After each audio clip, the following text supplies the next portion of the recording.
मैं प्लेयर्स को खास तौर से कहना चाहूंगा कि वो नॉर्मलाइज हो जाते हैं कि मैं तो खिलाड़ी हूँ, मेरे मार्क्स अच्छे नहीं आएंगे, कुछ अच्छा नहीं कर पाऊंगा, मेरा माइंड जो है ना इस तरफ चलता नहीं है। लेकिन मैं कहना चाहूंगा कि जो एक प्लेयर होता है ना उसमें सबसे ज्यादा माइंड होता है। मैं ये कहूंगा कि सभी साथियों को भी कहना चाहूंगा, खासतौर से युवा साथियों को कहना चाहूंगा कि किसी भी परिस्थिति में हमें नेगेटिव नहीं सोचना चाहिए, बी पॉजिटिव। में मेरा स्टेटस खोल के देखेंगे बेशक हाँ, तो हाँ भी बस में 2 ही शब्द लिखे होते हैं, बी ऑलवेज बी पॉजिटिव। कहते हैं सपनों की कोई सीमा नहीं होती, और जब कोई सपना गांव की गलियों से निकलकर हजारों छात्रों की जिंदगी बदल देता है तो वो सपना सपना ना रहकर एक मिशन बन जाता है। और आज हम उसी मिशन के ऊपर एक शख्स को, जिन्होंने अपना जीवन शहर को छोड़कर गांव को समर्पित किया। मैं बात कर रहा हूं उस शख्स की जिन्हें प्यार से लोग संजय सर कहते हैं। पीसीएम बिठोड़ा के डायरेक्टर संजय धत्रवाल जी हमारे साथ इस वक्त मौजूद हैं। नमस्कार सर, बहुत बहुत स्वागत है। धन्यवाद सर, सबसे पहले तो हमारे दर्शक यही जानना चाहेंगे आपके फैमिली बैकग्राउंड के बारे में और आपकी शिक्षा के बारे में। जी बिल्कुल रघुवीर जी, फैमिली में हमारे एक आम परिवार से ही है, किसान परिवार से। मेरे फादर साहब खेती बाड़ी से जुड़े हुए थे और मेरे ब्रदर वो भी खेती बाड़ी से जुड़े हुए थे, मेरे से बड़े। उसी परिवार से हम आज जो यहाँ तक हमारा सफर रहा है वो खेती बाड़ी से शुरू होकर के ही यहाँ तक आए हैं। और मेरी मदर है, फादर साहब मेरे छोटी उम्र में ही एक्सपायर हो गए थे। उस टाइम मेरे अबाउट में 10+2 पास की थी, आई थिंक BA ग्रेजुएट में कर रहा था। और एजुकेशन मेरी +2 मेरी हिसार से रही, ग्रेजुएशन भी वहीं से रही है। JJU में भी मैंने 1 साल लगाया। उसके बाद कुरुक्षेत्र यूनिवर्सिटी के अंदर मैंने DPED किया, फिर BEd किया, मास्टर डिग्री की। और स्कूल लाइन में आने के बाद भी फिर कुछ ना कुछ चलता ही रहा। यानी तो प्रोसेस ऑनगोइंग प्रोसेस है, चलता रहा, पढ़ाई चल रही है। एक चीज, जब आपने शुरुआत की थी गांव बिठोड़ा के अंदर स्कूल की शुरुआत की, आपकी उम्र भी छोटी ही थी, ज्यादा अनुभवी आप नहीं थे इस फील्ड के अगर हम कहें तो। और दूसरी बात, आपने लोग शहरों की तरफ दौड़ते हैं लेकिन आपने उल्टा गांव की तरफ आ पाई, ऐसा क्यों? देखिए, जब मेरी उम्र लगभग 2005 में मैंने ये मिशन स्टार्ट किया, तो नियर अबाउट 23 ईयर्स मेरी उम्र थी, 23 साल उम्र, 23 साल के। तो मैंने जितने स्कूल से संबंधित जो मेरे साथी थे, जानकार थे, रिलेटिव थे, उनसे जब डिस्कस किया कि मैं कुछ करना चाहता हूँ। और इससे पहले मैं बताना चाहता हूँ आपको कि मेरे फादर साहब के नाम से कुछ करना चाहता था। क्योंकि मैं एक युवाओं को भी मैसेज देना चाहूंगा आपके इस चैनल के माध्यम से कि जिस दिन मेरे फादर साहब एक्सपायर हुए थे उसी दिन मेरा एग्जाम भी था। और मैं सुबह संस्कार करवा के, और वहां मेरे दोस्त थे, वो बड़े चिंतित थे कि आज तो एग्जाम देने आएगा ही नहीं।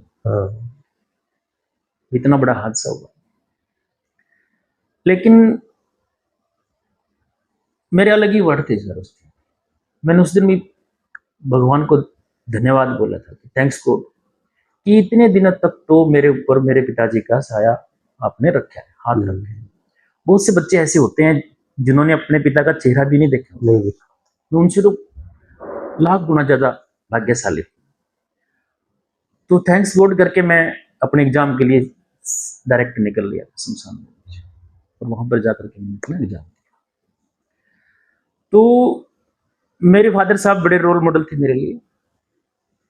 तो उनके नाम से मैं कुछ करना चाहता था। तो जब मेरे रिलेटिव दोस्त उनसे मैंने डिस्कस किया कि ऐसे ऐसे मेरा है एक विजन, मैं करना चाहता हूँ एक अच्छा स्कूल और उसमें कुछ अलग चीजें। तो सभी ने ये राय दिया कि आप है ना शहर की तरफ करो, अच्छा पैसा आएगा, ग्रोथ करोगे, और गांव में ग्रोथ नहीं कर पाओगे, आपकी वही जैसी छोटी सोच रह जाएगी और पूरी लाइफ ऐसे ही निकल जाएगी। जो इस लाइन से जुड़ा हुआ जो भी व्यक्ति था उसने सभी ने मुझे यही राय दी, लेकिन मेरे अंदर एक टीस थी। मैं स्कूल बनाने से पहले भी गांव के बच्चों के अंदर ही रहता था, एज ए कोच की तरह मैं उनको गाइड भी करता था, खेलने वाले बच्चों को। मेरे जो काफी ऊंचाइयों तक वो बच्चे गए भी हैं। तो मुझे लग रहा था कि यही कुछ करना है, क्योंकि मैंने गांव में देखा था कि स्कूल तो थे, छोटे छोटे स्कूल थे, वो भी अच्छा काम कर रहे थे, लेकिन जो एक बच्चे का जो ऑलराउंड डेवलपमेंट पे काम करना होता था वो नहीं था बिल्कुल भी। तो मैंने इन परिस्थितियों में भी फिर भी मैंने इसी गांव में ही करना है। गांव के बच्चों में एनर्जी भी होती है, लेकिन उनको सुविधाएं नहीं मिलती है, प्लेटफॉर्म नहीं मिलता है, जिस वजह से उनका टैलेंट दबा रह जाता है। और खासतौर से जो गरीब घरों के बच्चे हैं, ठीक ठाक घर का बच्चा तो फिर भी शहरों में चला जाता था, अच्छे स्कूल थे, वहां पे एजुकेशन नहीं लेते थे, लेकिन जो गरीब घर का बच्चा था, आम परिवार का बच्चा था, उसका टैलेंट दबा रह जाता था। उनको वो व्यवस्था नहीं मिलती थी, वो प्लेटफॉर्म नहीं मिलता था, वो फैसिलिटीज नहीं मिलती थी कि जिससे कि वो कुछ कर दिखाए। तो इसलिए फिर मैंने इस विजन के साथ गांव में ही स्कूल बनाया। और स्टार्टिंग फेज पे बल्कि मुझे ये भी राय देने वाले आए कि तो ना एक बार संजय, एक बार तू ट्रायल के तौर पे वैसे छोटा सा स्कूल करके देख ले, इतनी ज्यादा इन्वेस्टमेंट मत करो, हम एक आम परिवार से हैं, खेती बाड़ी करने वाले लोग, इतना पैसा लगाओगे वो खराब हो जाएगा पैसा। तो मैंने कहा नहीं, मैं स्टार्टिंग से ही कुछ अच्छा बड़ा करूंगा, तो पैसा भी लगेगा तो और ज्यादा मुझे ये लगेगा कि बहुत ज्यादा मेहनत करनी पड़ेगी, इतना पैसा लग चुका है, इतने लोगों ने मेरे ऊपर एक आशाएं हैं, तो उस पर मुझे खरा उतरना है। तो मैं उसी विजन से काम करूंगा, एक अलग जोश जुनून अलग ही रहेगा। अगर मैं सोचूंगा कि छोटा सा है यार, चल गया तो ठीक है, नहीं तो नहीं, तो पहले ही 100% की बजाय 200% देना बिल्कुल बिल्कुल, हाँ 10% देना पड़ता है। तो जब आपने ये निर्णय लिया था तो परिवार और समाज के बारे में जैसे आपने बताया, तो क्या उनका कुछ सपोर्टिव रहा या एक सलाह की तरीके से रहा, या आपको इस निर्णय के मतलब विरोध में भी कोई खड़ा हुआ? देखिए, मैं परिवार की बात करता हूँ, मेरी माता जी हैं, बहुत ही ऊंचे विचारों की, बहुत अच्छी मैनेजर भी कहूंगा वो, मेरे परिवार को इतना आज तक भी इतना संभाल के रखती हैं। जितने बच्चे हैं थे, फिर बाद में बहुएं भी हैं, सारा मतलब कभी घर का माहौल डिस्टर्ब नहीं होने देती। और अगर आप आसपास के क्षेत्र में भी उनके बारे में पूछोगे ना, बड़ा पॉजिटिव बोलेंगे। हमारा खेती बाड़ी का ठीक है, मालिक की कृपा है, टचवुड, जमीन पानी अच्छी है। तो जो और लोग साथ में जुड़े होते हैं, 5-10 लोग रहते थे, जो खाना हमारे लिए बनता था वही उनके लिए। मेरी माताजी के बारे में अक्सर लोग यही कहते हैं कि जैसे ही कोई अपने जो घर की बाउंड्री होती है वहां दरवाजे में एंटर की, तो वे तेरी मम्मी तो है ना उसी टाइम चाय का टोपिया चढ़ा दिया करते थे। मतलब ये सुनने को मिलेगा, उनका आशीर्वाद रहा। और मेरे बड़े भाई थे, उनकी भी ठीक सपोर्ट रही। मैं नॉलेज नहीं है इस चीज की, लेकिन तू कर, हम तेरे जहां हमारी ड्यूटी लगाए खड़े। मेरे से छोटा है राजू, उसने पूरा सहयोग दिया। मेरे से छोटा है, 4 साल छोटा है, अच्छा, हाँ, पढ़ता ही था, लेकिन उसका बड़ा सहयोग रहा मेरे साथ। और फिर मेरी शादी हुई, मैडम है अनिता जी, उनका भी अपना एक विशेष, अब तो गवर्नमेंट जॉब में चलो गई, तो जितने दिन स्कूल में काम किया उनका भी बड़ा सहयोग। मैं कह सकता हूँ कि मेरे परिवार ने मुझे फुल सपोर्ट किया, कहीं से नेगेटिविटी नहीं आने दी। उसके बाद में आता हूँ गांव और क्षेत्र। हम्म, देखिए, जैसे मैंने अभी बताया था कि जो इस स्कूल से जुड़े हुए लोग थे, उन्होंने वो तो मुझे बार बार लास्ट टाइम तक यही कहते रहे कि आप शहर की तरफ जाओ, हम्म, ग्रोथ है, पैसा है। लेकिन जो गांव के लोग थे जो मेरे साथ जुड़े हुए थे, उन्होंने सभी ने सपोर्ट किया। मुझे आज भी ध्यान है रघुवीर जी कि जब मैं इसका बिल्डिंग का जो लेंटर लगा था ना पूरा, हम्म, लगभग 6,000 स्क्वायर फीट एरिया का एक लेंटर था, तो गांव के लोग मुझे अक्सर कहते थे कि तेरे को ना मजदूरी लगाने की जरूरत नहीं है। अच्छा, हम पहले तो ना ऐसे लगाते थे फसलों के साथ ना, हाँ, उस टाइम ये मशीनें आई ही थी बस। कहता क्यों इस पे पैसा लगाएगा, तो हम सारे इकट्ठे होकर लगा देंगे। लगा देंगे। हाँ, इतना मतलब इतनी सपोर्ट थी और बहुत अच्छा सपोर्ट किया, किसी ने लेग पुलिंग नहीं की मेरी। यहाँ क्षेत्र के लोगों की बात करो, सभी सब राजेंद्र जी थे, बड़ा दिन रात सपोर्ट करते थे। और भी मैं नाम लूंगा तो बहुत बड़ी लिस्ट है, और जिसकी बदौलत मुझे हौसला मिलता रहा।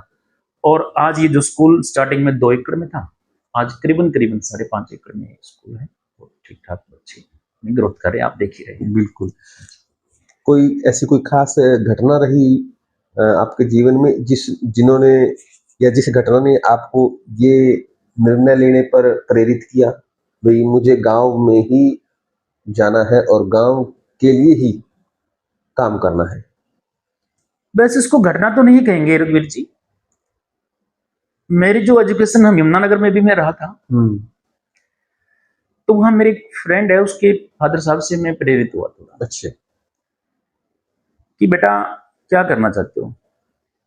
मैं अंकल हम कर रहे हैं, कोर्स वगैरह कर रहे हैं, हम्म, जॉब मिल जाएगी कर लेंगे। मैं जॉब तो तू कर ले। वो भी जॉब पे थे, अच्छा, कहते कि मैं भी जॉब पे हूँ, मैं कर रहा हूँ। लेकिन जो हम इंडिविजुअल रह करके फ्री होकर के जो हम समाज के लिए कर सकते हैं ना, वो जॉब में आकर के नहीं कर पाओगे, बन जाएंगे आप। तो उसी दिन से मेरे मन में कुछ चल रहा था कि मैं क्या करूं, कुछ ऐसा अलग करूं, कुछ ऐसा अलग करूं।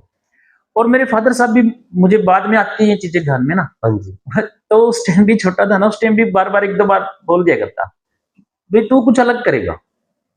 उस समय तो मुझे उन बातों का ज्यादा सा असर नहीं दिखाई देता था, लेकिन बाद में ध्यान में आते कि हाँ फादर साहब भी भूत के पांव पालने में दिख जाते हैं वो बात आपके साथ। हाँ ऐसा कुछ कह सकते हैं।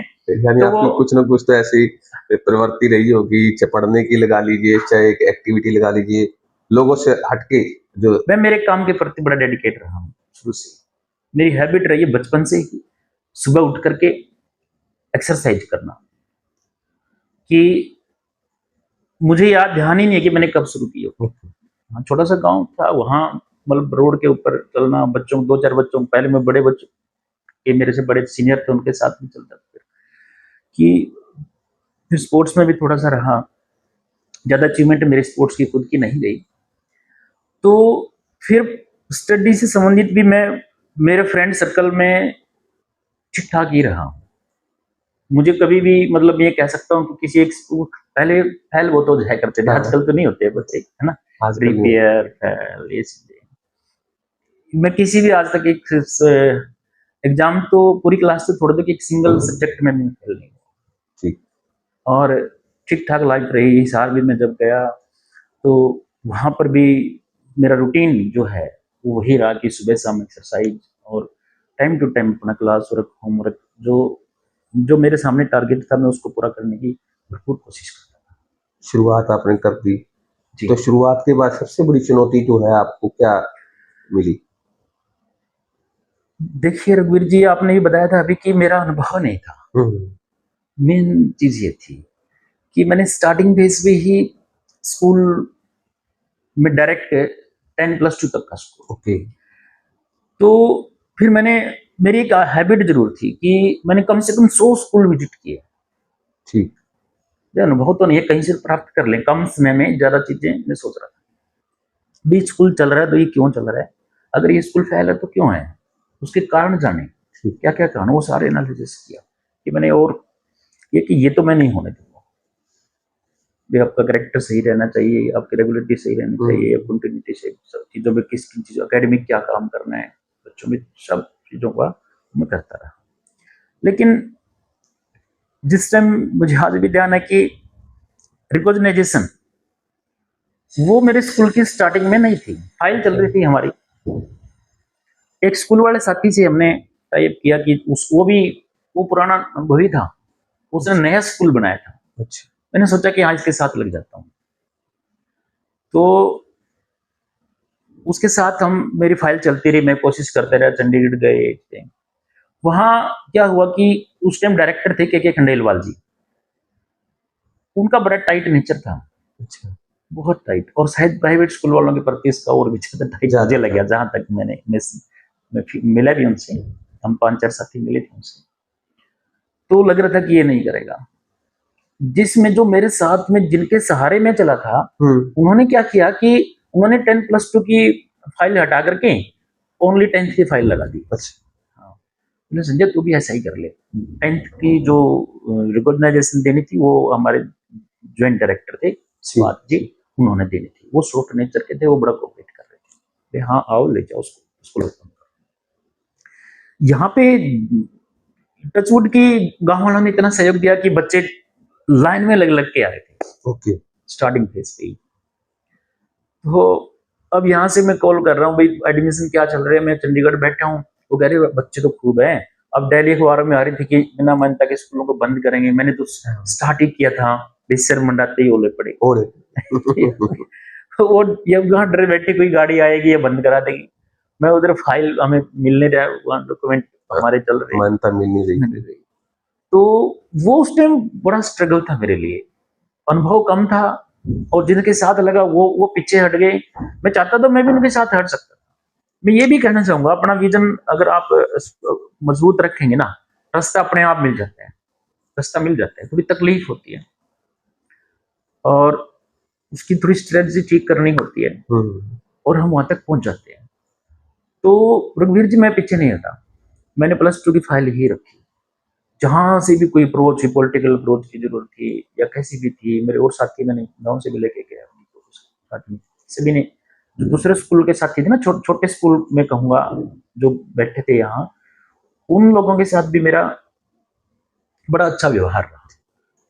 उन लोगों ने मुझे भी सपोर्ट किया, और जहां तक उसके बाद मेरे से जहां तक जितना उसके सोच सकता था, मैंने उनके साथ भी ऐसा किया।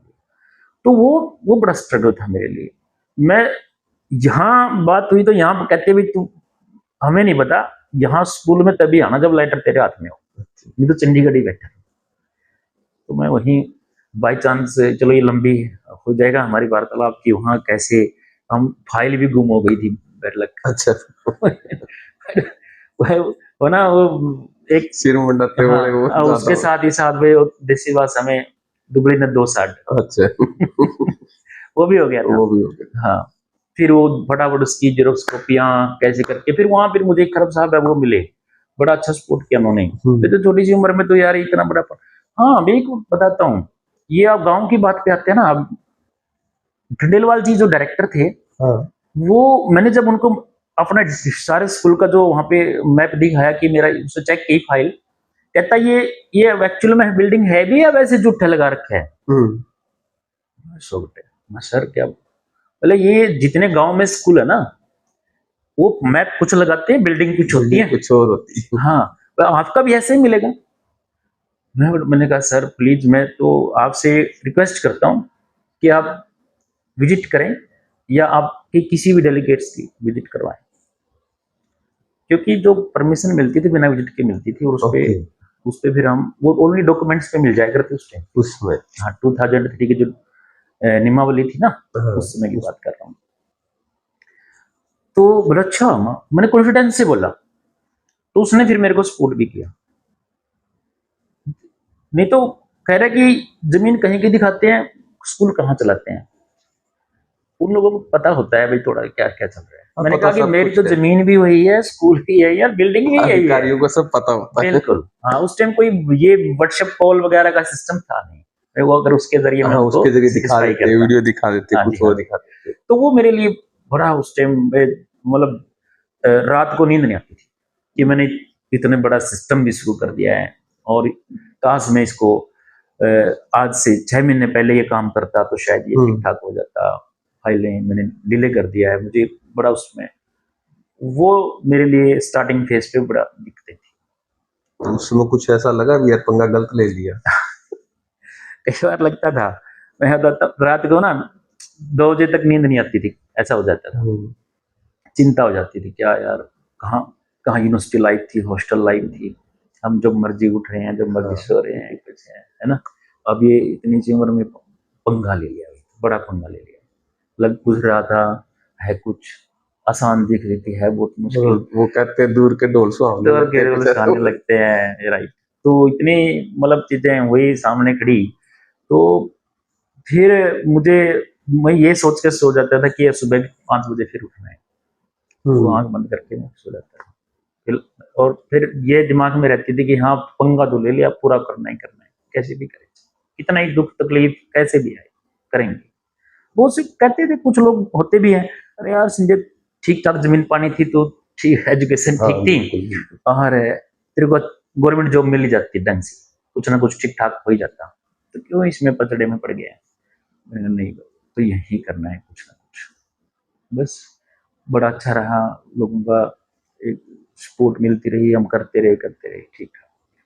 शिक्षा के साथ साथ आपने खेलों की तरफ भी बड़ा ध्यान दिया और खेलों में भी आपकी उपलब्धियां काफी रही हैं। तो खेलों की तरफ ऐसा विशेष, क्योंकि ज्यादातर क्या होता है, एक ट्रेंड लगा लीजिए भी शिक्षा को ही प्राथमिकता दी जाती है। यही कहा जाता है भी चाहे वो किसी भी तरीके से हमारे बच्चे जो है वो एग्जाम्स में, परीक्षाओं में अव्वल आए, खेलों की तरफ इतना ज्यादा ध्यान नहीं दिया जाता था। तो आपने इस तरफ ध्यान दिया, कोई खास वजह या कुछ आपकी अलग सोच रही?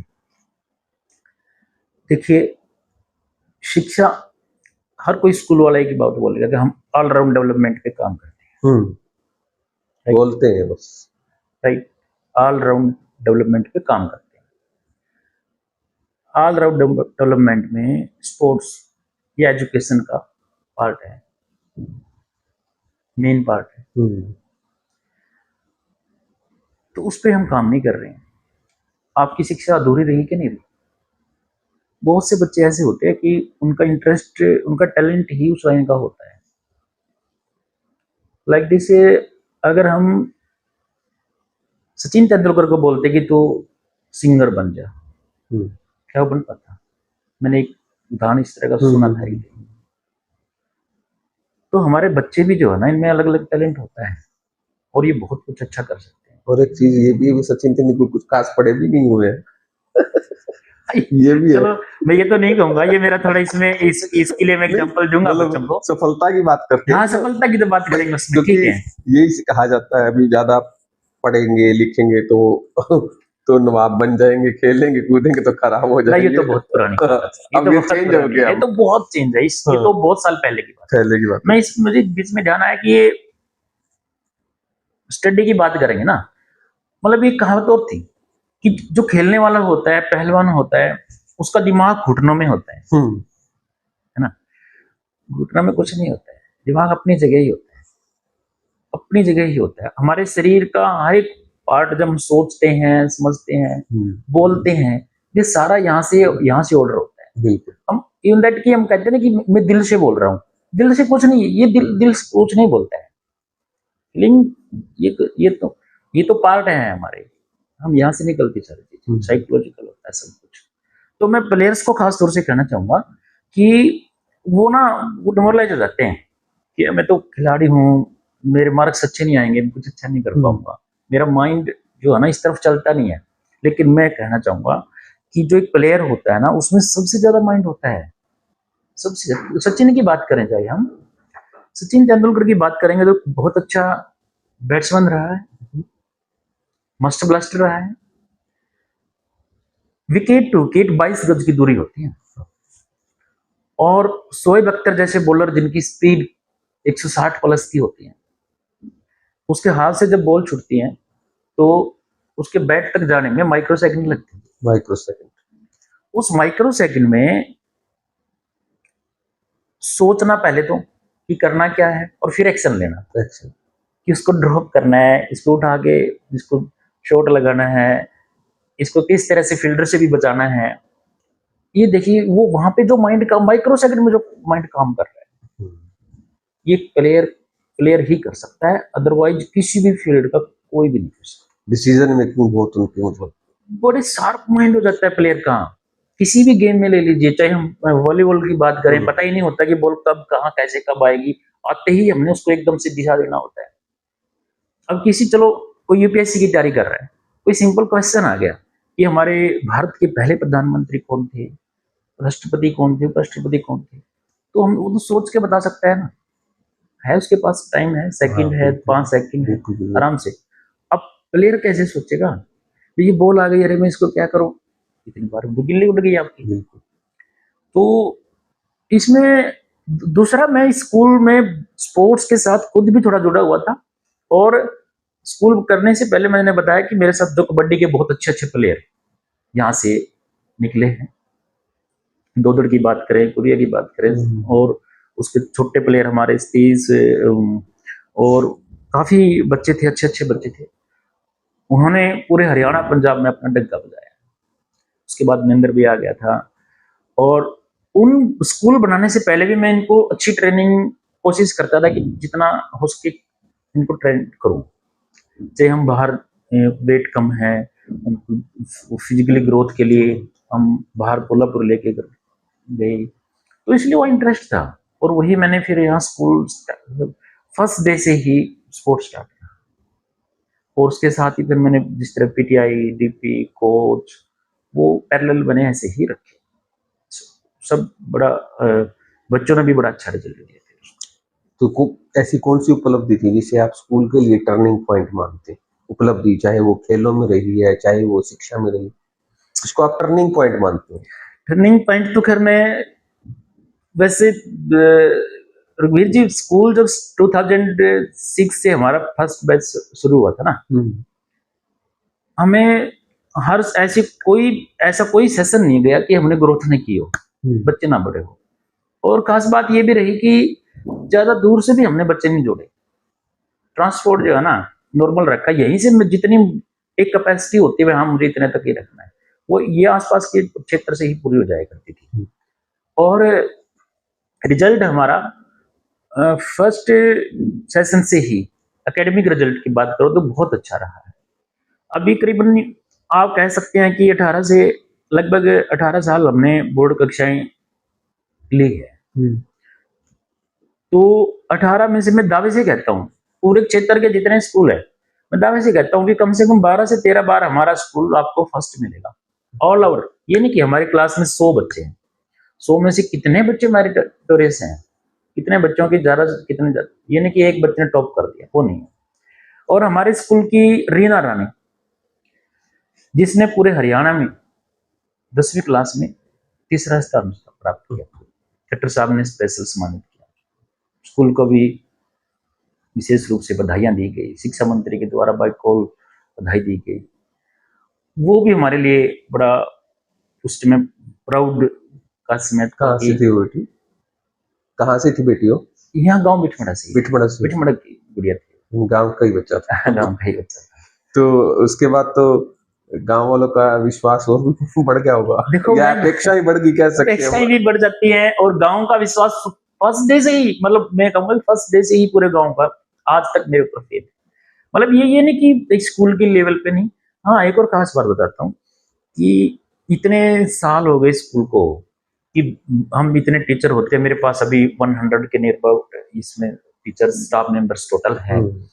तो किसी बच्चे की पिटाई विटाई भी हो जाती थी, ये तो आम बात पहले, अब तो थोड़ी दिक्कत होगी। हाँ, अब थोड़ा तो कई बार गलती से भी लग जाता था। मेरा आज तक का रिकॉर्ड है, किसी एक पेरेंट्स ने भी यहाँ आकर के ऊंची आवाज में बात नहीं, इतनी रिस्पेक्ट मुझे देगी छोटी सी उम्र से ही, कि वो कहते हैं बेटा आपके ही बच्चे, आपने देखने हैं, इसको मारना है, समझाना है, धमकाना है, जो भी करना है आपने करना है, लेकिन ये शिकायत बस नॉर्मल तरीके से आके बता दिया। मैं नहीं मानता कि इतनी सपोर्ट किसी भी स्कूल को मिली हो। और उसके साथ साथ बच्चों को ही बल्कि उल्टा बोलते थे, पहले वाला सर ऐसा नहीं हो सकते, डीपी साहब ऐसा नहीं हो सकते। मेरे को प्यार से डीपी हाँ, ग्लोबलिटी के साथ भी कहते हैं। और उसके साथ ही मतलब गांव में जो सोशल एक्टिविटी होती है वहां पर भी मुझे विशेष रूप से बुलाते हैं, चाहे वो किसी भी, मैं जाति धर्म की बात करूं, किसी भी खेल टूर्नामेंट की बात करूं, किसी भी पॉलिटिकल इवेंट की बात करूं, और चाहे गौशाला है यहाँ की बात करें, हर जगह मतलब मेरे को वो प्रायोरिटी देते हैं। तो जैसे कि ये स्कूल आपका रनिंग काफी अच्छा यहाँ पे ग्रो कर रहा है, बहुत अच्छे आपने ग्रामीण प्रतिभाओं को भी आगे लेके आए हैं, उनको एक्सपोजर दिया है, खेलों में भी दिया और एकेडमिक सेशन में भी दिया है। पेरेंट्स को किस तरीके से आप तैयार करते हैं भी आपका ये बच्चा जो है ये खेलों में ज्यादा अच्छा कर पाएगा, इसकी तरफ ध्यान दीजिए, ये शिक्षा के स्तर पे ज्यादा अच्छा है, इसकी तरफ ध्यान दीजिए। ये रघुवीर जी, हम छोटी छोटी यहाँ स्पोर्ट्स मीट होती रहती है, वहाँ वहां से ना बच्चे का टैलेंट का पता चल जाता है कि इस बच्चे में स्पीड कितनी है, इसके अंदर मोमेंट कितनी है। स्पोर्ट्स में 5-4 चीजें होती है जो देखने होती हैं कि इसके अंदर फ्लेक्सिबिलिटी क्या है, इसकी स्ट्रेंथ क्या है, और जो बच्चे में दिखते हैं तो हम उन बच्चों को मोटिवेट कर देते हैं कि बेटा तू इस गेम में और अच्छा कर सकता है, साथ ही साथ ये भी चल। और हाँ, एकेडमिक रिजल्ट को हम प्रभावित नहीं होने देते। अच्छा, जो हमारा जो स्कूल टाइम है वो स्कूल टाइम में ओनली आपको स्टडी ही मिलेगी, या छोटे मोटे कोई रिक्रेशन गेम हो एक अलग बात है, अदरवाइज स्टडी मिलेगी। सुबह से हम हमारी स्पोर्ट्स क्लास चलती है, सुबह भी आपको यहाँ बच्चे ग्राउंड पे फुल मिलेंगे और शाम के टाइम भी मिलेंगे। बहुत बार ऐसा हुआ कि कई दूसरे स्कूलों की मीटिंग, पूरे स्कूलों की मीटिंग, कई बार स्टेट लेवल तक की मीटिंग यहाँ पे हुई है, तो यहाँ शाम हो जाती थी, शाम को होते ही बच्चे लाइन में लग लग के हरे हैं, उनकी शाम को प्रॉपर असेंबली होती है और वो फिर अपने अपने गेम में लाइन में चले जाते हैं। तो वो देख के बड़े हैरान रहे, बड़े कहते संजय बहुत अच्छा माहौल बना रखे हैं कि तो आपके रिजल्ट तो आने ही थे, क्योंकि देखो रिजल्ट अब हमारे बच्चे जो जिस लेवल पे पहुंचे हैं वो ऐसे तो है नहीं कि एक दिन में रिजल्ट आ जाए, उसके लिए एक लंबा प्रयास होता है, वो बच्चों की मेहनत, कोचिज की मेहनत, सब की कड़ी जुड़ी होती है उससे बनती है।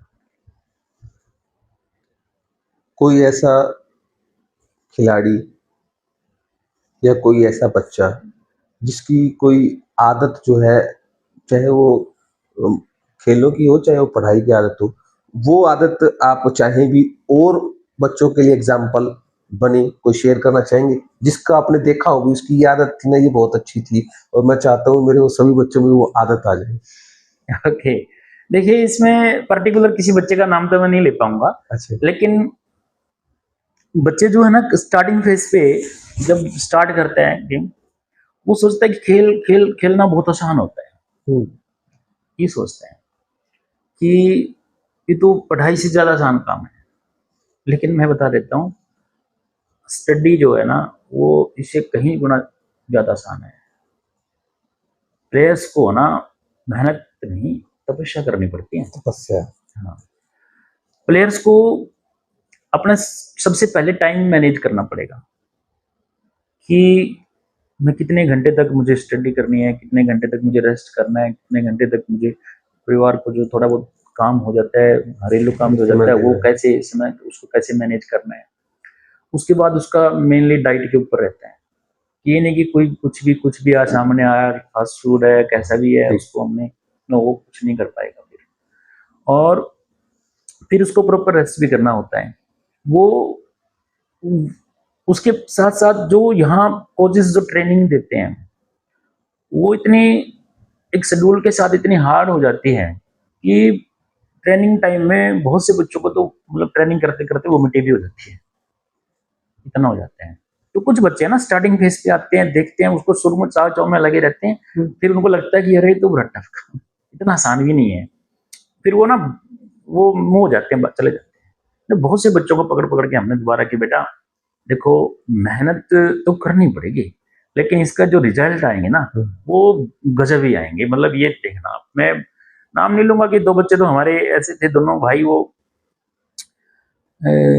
उनका भी ऐसा ही था, वो बस वो स्टार्टिंग में आए लेकिन वो वही मस्ती करने के लिए। लेकिन यहाँ फिर उनको हमने, उसके फादर साहब भी मेरे क्लासमेट रहे हम, तो वहाँ घर की नॉर्मल परिवार से हैं हम। तो जो मीडियम फैमिली के लोग हैं वो ये भी सोचते हैं कि हाँ बच्चा जॉब लग जाए, शादी शुदी ठीक हो जाएगी। जॉब नहीं लगेगा तो जमीन पानी इतनी है नहीं, तो शादी नहीं होगी।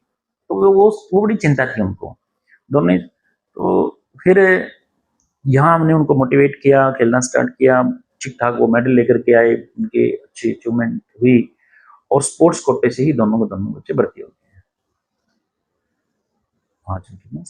हमारे और भी बहुत से बच्चे यहाँ से मोटिवेट हुए थे। हमारे एक मेरा स्टूडेंट अक्षय है, फौजी लगा हुआ है। हाँ, वो एक बार अभी भी आता रहता है मेरे पास, कहता है गुरुजी आप लोग राजू सर थे, आप थे, मेरे को मोटिवेट कर दिया, अदरवाइज मैं।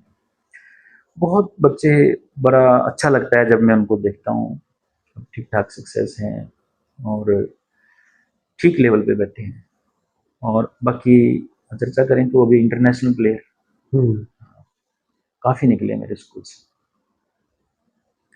चाहे मनीराम की बात करूं, अमन शर्मा की बात करूं हैंडबॉल में, और स्वीटी हमारी, वो भी इंटरनेशनल प्लेयर है।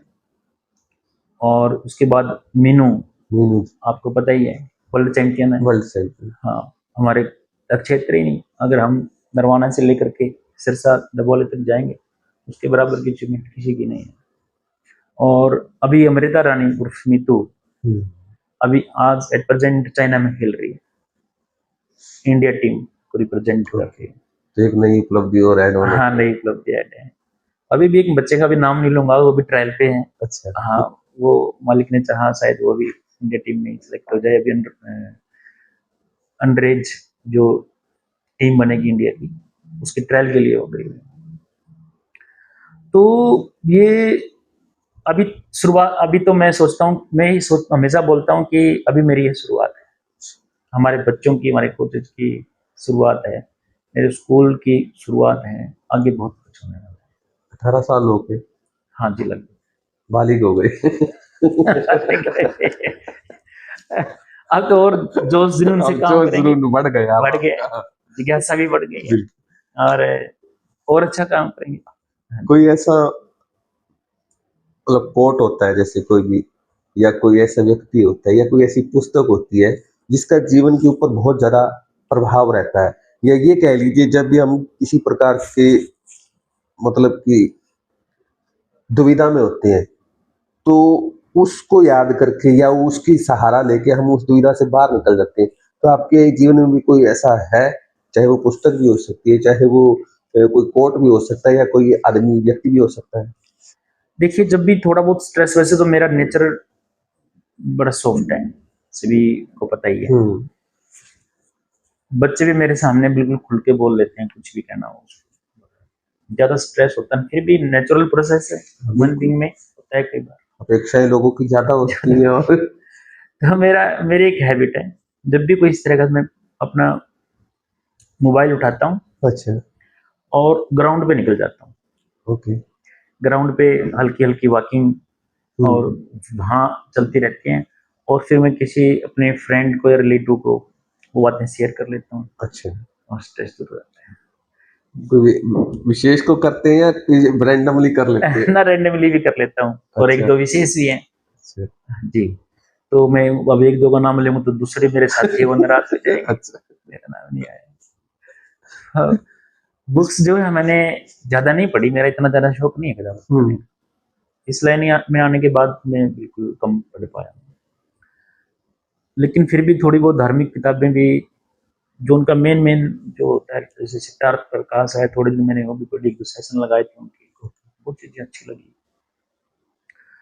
तो गीता का भी छोटा सा पार्ट होता है, उसके कुछ एक मैं ज्यादा नहीं देखी। तो ये फिर हमारे स्पोर्ट्स से संबंधित कुछ बुक्स होती हैं, मैगजीन होती हैं, नई नई मैनेजमेंट आती रहती है, वो वहाँ मुझे थोड़ा सा शौक है, तो मैं देखता रहता हूँ कि ओलंपिक में क्या चेंजेस है, और अपडेट्स क्या है, चल रहा है क्या है। हाँ, तो ये चलता रहता है, क्योंकि प्लेयर्स जो है ना अभी भी खेल रहे, मेरे एक भतीजा सुमित है, प्रो कबड्डी खेल के आया था, वो वहाँ भी इसलिए जुड़े रहते हैं सारी चीजों से। ठीक। इस पूरे सफर के अंदर आप जो अब तक आपका हुआ है, सबसे बड़ी सीख क्या है जो आपको मिली है? मैं ये कहूंगा कि सभी साथियों को भी कहना चाहूंगा, खासतौर से युवा साथियों को कहना चाहूंगा कि किसी भी परिस्थिति में हमें नेगेटिव नहीं सोचना चाहिए। ओके। Be positive. में मेरा स्टेटस खोल के देखेंगे व्हाट्सएप का, तो वहाँ भी बस में 2 ही शब्द लिखे होते हैं, बी ऑलवेज बी पॉजिटिव। कि मैं जैसे मेरे फादर साहब की घटना मैंने बताई, वहाँ पे नेगेटिव ले सकता था कि भाड़ में जाए एग्जाम, फादर साहब चले गए, मेरी दुनिया ही चली गई, दुनिया ही चली गई, मुझे क्या करना है एग्जाम से, रो रो करके वहां में। ये ऐसा भी नहीं था कि मैं मेरे फादर साहब से प्यार नहीं करता था, मुझे अच्छे लगते थे, ये करते थे, लेकिन बहुत। लेकिन मैं कहूंगा कि ऐसी आपदा में हमें और ज्यादा स्ट्रोंग होना चाहिए, हमारे परिवार को भी साथ और मजबूत करना चाहिए। ऐसी कोई मुसीबत, ये एक हमारा लाइफ जो है ना, एक रोड की तरह है। कभी ब्रेकर आएंगे, कभी साफ रोड आएगा, कभी गड्ढे आएंगे, कभी यू टर्न भी लग जाता है। तो हमें घबराना नहीं चाहिए कभी भी, हमें उस सिचुएशन से जितना जल्दी हो सकता है बाहर निकल जाना चाहिए और कोशिश करनी चाहिए कि जैसे मैंने, मेरे फादर साहब तो चले गए, मेरे ऊपर जिम्मेवारियां और बढ़ेंगी, तो मैं उनको बखूबी निभाऊंगा और उसके लिए और कोशिश मेहनत मुझे ज्यादा करने की जरूरत है। दूसरा ये कहूंगा कि जब हम किसी लाइन में काम करते हैं, किसी विजन पे हम काम करते हैं, तो उसका बहुत से साथी सोचते हैं कि बहुत जल्दी रिजल्ट आ जाएगा। सफलता कभी भी एक दिन में नहीं मिलती है, लेकिन हम कोशिश करते रहें, उस अच्छी स्ट्रेटजी बना करके काम करते रहें, तो एक दिन जरूर मिलती है, एक दिन। अब लंबे समय तक प्रयास कर रहे हैं, कुछ अचीव नहीं हो पा रहा है, मीन्स आपकी कहीं ना कहीं आपने जो रूपरेखा बनाई है उसको चेंज करने की जरूरत है और कुछ ना कुछ अमेंडमेंट करने की जरूरत है। जो ये नहीं कि हैंड्स आउट करने की जरूरत नहीं है। जो गोल सेट कर दिए, उस गोल तक पहुंचने के लिए आप रास्ते चेंज कीजिए, कुछ भी चेंज कीजिए, लेकिन गोल मत चेंज कीजिए। यस, बिल्कुल, यू आर राइट। आप वहां तक पहुंचेंगे, अपनी रास्ते चेंज कर लीजिए। जैसे कई बार मान लीजिए अगर हम गांव में निकले या सड़क पे किसी पर्टिकुलर घर पे पहुंचना, मान लीजिए आगे पता लगा अभी वहां तो PWD वालों ने सड़क खोद रखी है, तो वो तो वापस तो नहीं जाएंगे, दूसरी गली तलाशेंगे। वही मतलब ये हम करते हैं डेली, हम मतलब ये चीजें डेली करते हैं, लेकिन जब जीवन में इम्प्लीमेंट करना होता है ना, तब पता नहीं कहाँ हमारा मतलब दिमाग चला जाता है, कहाँ हम नेगेटिव हो जाते हैं। पता सभी को करते हैं, हाँ, पता सभी को, रूटीन में करते हैं हर चीज, तब ये महसूस नहीं होता अभी नहीं हम वापिस चलते हैं, तब कोई और नया रास्ता खोदते हैं।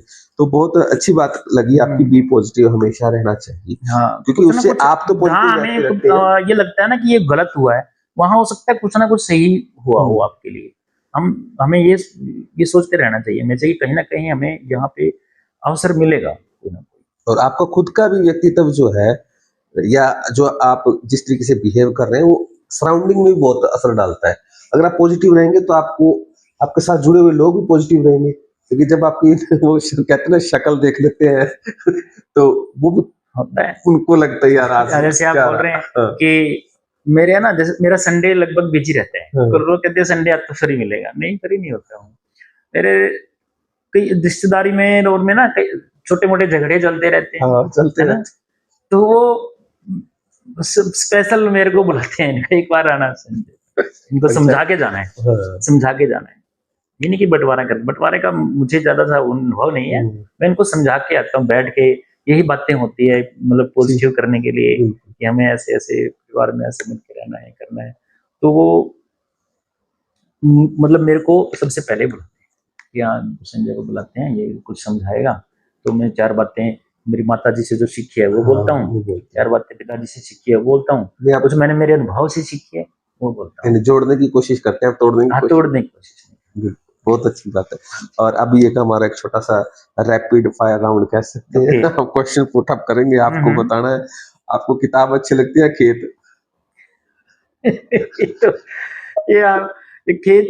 खेतों से मैं निकला हुआ हूँ, और आप इनमें ऑप्शन देंगे कि एक ऑप्शन चूज करना है, ये तो बड़ा मुश्किल हो जाता है, ये तो बहुत मुश्किल है। हाँ जी, दोनों में आप दोनों। मैं अभी मेरे रिलेटिव आए थे या मेरे दोस्तों से मैं बात करता हूँ ना कि जब मैं रिटायरमेंट लूंगा यहाँ से, तो मैं हमेशा ये बोलता हूँ कि जब मेरी रिटायरमेंट होगी ना, जो मेरा खेत है मैं उसकी पूरी चारों तरफ से तारबंदी करके अच्छी सी, अच्छा। और उसमें एक फार्म हाउस बनाऊंगा और पूरे खेत में पेड़ पौधे लगाऊंगा, फ्रूट के पौधे, फूल के पौधे, फूलों के पौधे, छाया के पूरी पौधे, ग्रीनरी करेंगे। पूरी ग्रीनरी करेंगे। और वहीं पे मतलब कोशिश करेंगे कि अपना जीवन यापन वहाँ अच्छे से किया जाए। मेरा एक शौक भी है पौधों से जुड़े रहना। और अब जब तक मैं यहाँ इस लाइन में काम कर रहा हूँ, अभी मैंने आपको पता ही होगा कि नीट जेई के लिए भी मैंने कुलाना मंडी में 3D इंस्टीट्यूट के नाम से वहाँ पे एक सेंटर। तो जब तक मैं यहाँ से रिटायरमेंट नहीं लेता तो किताबों के साथ जुड़ा रहना पड़ेगा, वहाँ भी जुड़ा रहना पड़ेगा। तो जब आपकी उम्र 20 साल की थी, ऐसा क्या था जो आप नहीं जानते थे, या ऐसा कौन सा अनुभव था जो अब आपको है उस वक्त नहीं था? ओके, अब तो देखिए हर अनुभव से तो हर चीज में मैच्योरिटी आती है। चाहे हम हमारे व्यवहार की बात करें, चाहे हम अब मेंटोर की बात करें, उस जो 20 साल की उम्र थी उस समय हम सीखते थे हर किसी से, चाहे हमारे टीचर्स थे, चाहे हमारे मेंटोर थे, चाहे हमारे कोच थे। और आज हम ये यूं कह सकते हैं वो उस समय आप लोगों की नजरों में मैच्योर नहीं थे और आज आप मैच्योर ये कह सकते हैं। ये कह सकते हो आप। लेकिन मेरी एक हैबिट और है, मैं हमेशा एक बोलता हूँ, हमारे टीचर्स को बोलता हूँ, ये लर्निंग प्रोसेस है ना, लाइफ टाइम चलता है, मरते दम तक चलता है, सीखते रहते हैं हम। और ये जरूरी नहीं है कि आप किसी बड़े व्यक्ति से सीखेंगे, आप किसी विद्वान से सीखेंगे, आप किसी भी व्यक्ति से सीख सकते हैं। मेरे स्कूल की बात करूं, मैं एक गेट कीपर से कुछ अच्छी चीज सीख जाता हूँ, पीएम से कुछ अच्छी चीज सीख जाता हूँ। तो हमें हमेशा ये माइंड को सेट रखना चाहिए कि ये कुछ ना कुछ सीखते ही रहना पड़ेगा, अदरवाइज आप अपडेट नहीं रहेंगे तो फिर बात नहीं बनेगी। ये अहंकार ना मन में मैं बहुत कुछ सीख चुका हूँ। अरे नहीं, ये भी आ जाता है। हाँ, हो जाता है। सीखने का प्रोसेस तो कभी खत्म हो ही नहीं हो सकता। मुझे, मैं कई बार देखता हूँ, कहते हैं मुझे 40 साल का अनुभव है, तुम्हें क्या बताऊं। ये नहीं, मतलब 40 साल के अनुभव में आप सब कुछ नहीं सीखे हुए हैं। सारी चीजें अपडेट, नई नई चीजें आती रहती हैं। अब एजुकेशन पॉलिसी की बात कर लें, चाहे हर लाइन की बात करेंगे, तो आप सीखते रहना पड़ेगा। हाँ, लर्निंग प्रोसेस लाइफ टाइम आपको चलाना ही पड़ेगा। एक ऐसा मिरेकल वर्ड जो आप हमेशा यूज करते हैं? नहीं, ये भी मैं अभी कह रहा था कि बी पॉजिटिव। बिल्कुल आपने कह दिया। तो ये आपके लिए एक मिरेकल वर्ड है, मतलब इस मेरे लिए मैं मेरे फैमिली जो बच्चे हैं उनको भी बोलता हूँ। मेरे 2-3 बच्चे हमारे, मेरी कॉपी किया हुआ मैं देखता हूँ ना स्टेटस पे। मेरा भतीजा है जतिन और चोंटी, डॉक्टरेट है उधर अपने पी यूनिवर्सिटी, तो वो भी हमेशा बी पॉजिटिव उस पर लिखा मिलता है स्टेटस पे। तो फैमिली के जो बच्चे हैं उनको भी, और मेरे जो स्कूल के बच्चे हैं उनको भी, मैं सभी को ये बोलता हूँ, ये सब बहुत जादू है। ये जादू, हाँ जादू है। आपके घर पे थोड़ी बहुत लड़ाई चल रही है, और उसको बी पॉजिटिव, हाँ कुछ अच्छा ही होगा, इनको ठीक ठाक कर दो। नहीं तो ये लड़ाई की अब पड़ोसियों के साथ होनी थी, अब यहाँ पे बच गए हैं, यहाँ तक निपट गया काम। वहां से अपने जो अंदर हमारे चलती होती है चीजें, वो बस वहीं पे रह गई। अब तो आप टीचर हैं, कभी आप स्टूडेंट भी रहे होंगे। हाँ जी। और स्टूडेंट में आपने अपने जीवन के अंदर, छात्र जीवन में मस्तियां भी की होंगी, या कोई ऐसी कोई मस्ती थी जहाँ पे आपको स्कूल की बात कर रहे हैं, बाहर तो आप चाहे कुछ भी कर रहे हो, स्कूल में आपने मस्ती की और आप पकड़े गए हो? हाँ, मुझे आज भी याद है। छोटा, मतलब मैं प्राइमरी स्कूल में ही था। मेरे बड़े भाई साहब राजेश मेरे से काफी क्लास में 2-3-4 क्लास आगे थे। तो गांव को वहां ना स्कूल में ना वो कुछ बेचने के लिए आई। पहले ना वो जैसे पेन होते थे अलग अलग कलर के, है ना, वो एक में 4 होते थे वो मैंने सोचा कि मैं शायद फर्स्ट सेकंड क्लास में ऐसे ही था, ठीक है, तो मुझे ये लेना है। तो पैसे नहीं थे मेरे जेब में, मैं घर पे तोड़ के गया, नजदीकी घर था। मैंने माता जी को बोला कि मैंने पैसे दो, तो उसमें तो छोटे थे, मुझे पता है क्या करना है इसमें पैसे का। बोले नहीं पैसे नहीं, मतलब उन्होंने जिस तरीके से मना किया मुझे पूरा ध्यान नहीं। फिर मैं देखता था कि हमारे घर पे पैसे कहाँ कहाँ रखती है ना माताएं, रखती है भाई यहाँ इसकी जो घड़े की साइड में है, ये वही होते थे उनके साथ नीचे है। तो मैंने वहां से ना 20 रुपए निकाल लिए। अच्छा, तो उसमें 20 रुपए तो ठीक ठाक बहुत तो 20 रुपए निकाल के दौड़ के आया तो मैंने कहा भाई लो मेरे को 2 पेन। मैं वहां पकड़ा गया, पेन के लिए 20 रुपए कौन देगा इसको। भाई भी था। फिर मेरी वहाँ ठीक ठाक सर्विस हुई। सर्विस बातों से हुई थी ना हर प्रकार से जो होती थी वो ट्रेंड उसी का था ना। हाँ बस हाँ वही बातों का ट्रेंड तो था ही नहीं। बातों का ट्रेंड तो वही ट्रेंड नहीं था। वो तो आप समझ ही गए हैं क्या कहना चाह रहा हूँ। तो इस तरह की 5-4 घटनाएं रही है छोटी छोटी। तो स्कूल लेवल पे भी फिर धीरे धीरे कॉलेज पे में चले गए, वहां भी ठीक ठाक ठीक रही लाइफ। ऐसी क्या बात है जो आपको गांव तो सिखा दी या गांव ने सिखा दी आपको, शहर से आपको सीखने को नहीं मिली? ओके, गांव ने सिखाई है, शहर से नहीं मिली, ये कह रहे हैं ना। शहर में वो सीख नहीं मिली है, शहर से नहीं सीख पाए वो चीज। कोई ऐसी चीज बताइए। देखिए गांव में जो मेन रूप से मैं कहूंगा कि यहाँ का जो आपसी सहयोग है, भाईचारा है, अच्छा, जो हालांकि डे बाय डे थोड़ा सा कम होता जा रहा है, वो शहर से नहीं सीख पाओगे, आप कभी भी नहीं सीख पाएंगे कि कैसे हम एक दूसरे के साथ आज भी लेन देन करके अपना काम चलाते हैं और किस तरह से हम एक दुख की घड़ी में इकट्ठे होकर खड़े हो जाते हैं और उसको सपोर्ट करते हैं। वो आपको शहर में नहीं मिलेगी, और जितना बड़ा शहर होगा उतने में उसमें कम होती जाएगी, बहुत कम होती जाएगी। गुड़गांव जैसे शहर में तो मतलब दीवार के दीवार लग रही है, पड़ोसी जानते भी नहीं है। वो एक ये स्पोर्ट जो है ना, हम आप गांव से ले सकते हैं, शहर से नहीं ले सकते। दूसरा तो फिर अगर हम एनवायरनमेंट की बात करेंगे तो वो शहर की अपेक्षा गांव का ये भी कहते हैं जैसे गांव वाले में अगर आप कहोगे फलाने के घर का एड्रेस बताइए तो वहां आपको खुद छोड़ने चले जाएंगे घर तक छोड़ाएंगे। उससे पहले मैं अपने जैसे हमारे वैसे तो आसपास का क्षेत्र सारा ही सही है, लेकिन हमारे गांव बिठमड़ा का स्पेशल रूप से मतलब स्पेशल तौर से मैं कहूंगा कि ये एक अच्छी आदत है कि कोई भी आपको बोल दिया कि यहाँ रघुवीर जी के घर जाना है तो अगर पहले तो भाई पानी पी ले, चाय पानी सबसे पहले पूछते हैं और फिर अच्छे से पता बता। ये गांव में ही होता है। हाँ, ये गांव में शहर में नहीं हो पाएगा। बिल्कुल। अच्छा, अब ट्रिकी क्वेश्चन है एक, अगर आपके जीवन पे या आपके इस सफर के लिए कोई फिल्म बनाना चाहे तो उस फिल्म का आप टाइटल क्या चाहेंगे? रघुवीर जी इतने भी बड़ा व्यक्ति तो नहीं हुआ मेरा, कोई दशरथ मांझी जी जैसे टाइटल आप क्या चाहेंगे? कोई क्या चाहेंगे भी ये टाइटल आना चाहिए? ये तो छोटा मुंह बड़ी बात वाली बात है। ऐसे मतलब मेरे इतना बड़ा व्यक्ति तो नहीं है कि कोई मूवी बने कि जैसे हमारी प्लेयर्स पे बनी है, गीता पे बनी है, दशरथ मांझी जी पे बनी है, अनेकों कितने बड़े विद्वान पे बने, परसों बने, चौथे बने। कुछ देखो कुछ और अच्छा करेंगे, उसमें भी टाइटल भी आ जाएगा, टाइटल भी दे देंगे, है ना। मेरे हिसाब से तो टाइटल मुझे तो जो लगा है वो टाइटल आपके लिए सूट करेगा, बी पॉजिटिव। ओके, चलो मालिक का आशीर्वाद रहा, आप जैसे का सभी का सहयोग इसी तरह बना रहा तो कुछ ऐसा होगा कि जिससे कि पूरे समाज को, पूरे देश को गर्व हो, तो फिर कह सकते हैं। अदरवाइज अभी तक तो मैं गर्व में तो कोई कमी नहीं आपको ही लग रहा है गर्व में तो कोई कमी नहीं। देखो ठीक है, हम कोशिश कर रहे हैं, अपना काम कर रहे हैं, कर्म कर रहे हैं, डे बाय डे और एनर्जी के साथ काम कर रहे हैं। ये आशीर्वाद मालिक का बना रहे, तो आगे चलकर क्या होना है वो देखी जाएगी। वो फिल्म भी हम बैठ के देखेंगे इकट्ठे।